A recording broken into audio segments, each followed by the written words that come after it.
जैसे parts of speech पढ़ रहे हैं तो पार्ट्स ऑफ स्पीच में noun, pronoun, adjective, verb, adverb, preposition, conjunction, interjection, इनको तो हम पढ़ेंगे।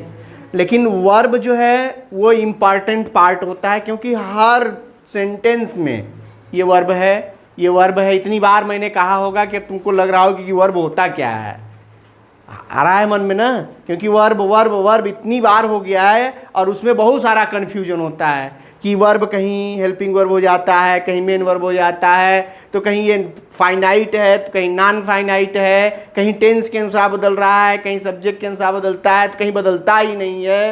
ये सब बातें आ रही हैं ना। ऐसा क्यों होता है, कौन सी क्रियाओं के साथ होता है, इसको जानने के लिए हमको जानना जरूरी है कि वर्ब होते कौन कौन से हैं। तो इसको हमने बताया था, आज फिर मैं थोड़ा सा रिपीट करवा दूं तब आगे बढ़ता हूं। वर्ब को हिंदी में क्या कहते हैं? क्रिया। और क्रियाओं की बात हो तो क्रिया दो प्रकार की होती है। कौन कौन? एक होती है फाइनाइट और दूसरी होती है नॉन फाइनाइट। इसको भी मैंने बताया था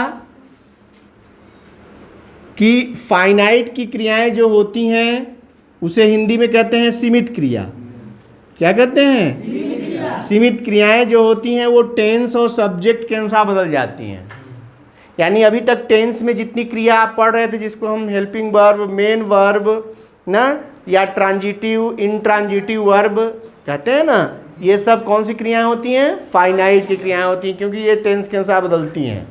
ऑक्सिलियरी वर्ब, ये सब क्रियाएं क्या होती हैं? बदलती हैं टेंस के अनुसार, इसीलिए इनको क्या कहते हैं? Finite verb. तो फाइनाइट वर्ब तो भी हम पढ़ते रहेंगे। आज जो पढ़ने वाले हैं वो है नॉन फाइनाइट वर्ब। इसको कहते हैं असीमित क्रिया। क्या कहते हैं? असीमित क्रिया। अब जैसे इसको मैंने कहा कि ऐसी क्रियाएं जो सब्जेक्ट और टेंस के अनुसार हमेशा बदलती रहती हैं, उनको क्या कहते हैं? फाइनाइट।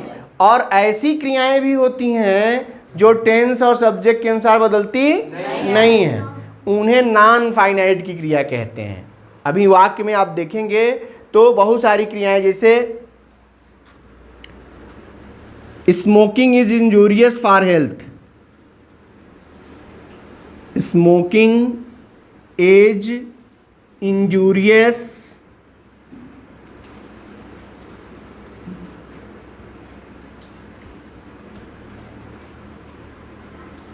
For health. अब देखो यहां ये इज है ना, प्रेजेंट टेंस में है, हम इसको पास्ट टेंस में बदल देंगे तो क्या हो जाएगा? यानी इसी को केवल वाज करना पड़ेगा। ये जो बदल गई क्रिया, ये कौन सी क्रिया कहलाएगी? और देखो ये नहीं बदलेगा, ये भी तो क्रिया है। स्मोक, स्मोक माने धूम्रपान करना या सिगरेट पीना को क्या कहते हैं? स्मोक। तो स्मोकिंग कौन सी क्रिया है?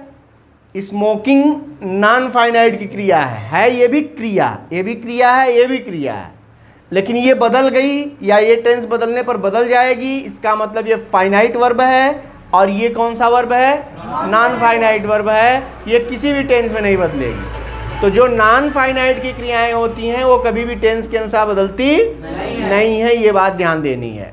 जैसे ये क्या है, तो आप जानते हैं कि वर्ब के फर्स्ट फॉर्म में आईएनजी लगाने से जिरंड बनता है, और ये जिरंड जो होता है वो नॉन फाइनाइट होता है। तो आज हम जानेंगे कि नॉन फाइनाइट क्रियाएं कौन कौन सी होती हैं और इनको हम कैसे प्रयोग करते हैं। ठीक है, मिटा दूं?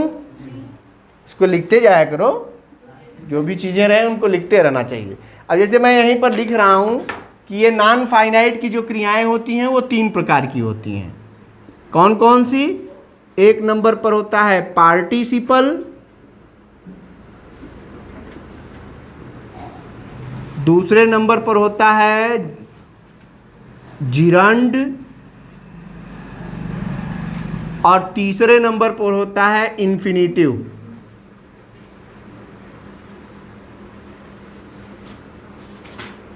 देखो यहां नॉन फाइनाइट की क्रियाएं कितनी हो गई?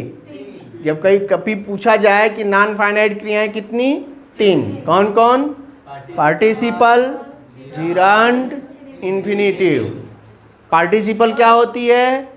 जो आईएनजी, उसमें वर्ब का फॉर्म पढ़े, उसमें देखो तो लिखा है प्रेजेंट फॉर्म, फर्स्ट फॉर्म को लिखा है प्रेजेंट फॉर्म, सेकेंड फॉर्म को लिखा है पास्ट फॉर्म, थर्ड फॉर्म को लिखा है पास्ट पार्टिसिपल। यही है पार्टिसिपल। अभी पार्टिसिपल पढ़ेंगे आप, तीन होते हैं, प्रेजेंट पार्टिसिपल, पास्ट पार्टिसिपल और परफेक्ट पार्टिसिपल। तीन पार्टिसिपल होते हैं। तो पास्ट पार्टिसिपल इसीलिए कहते हैं उसको, ठीक है। और जो आईएनजी वाली क्रिया होती है उसको क्या कहते हैं? Present participle form. यानी आईएनजी अभी यहाँ पर देख रहे हैं जिरंड बनता है, लेकिन आईएनजी से प्रेजेंट पार्टिसिपल भी बनता है, ठीक है।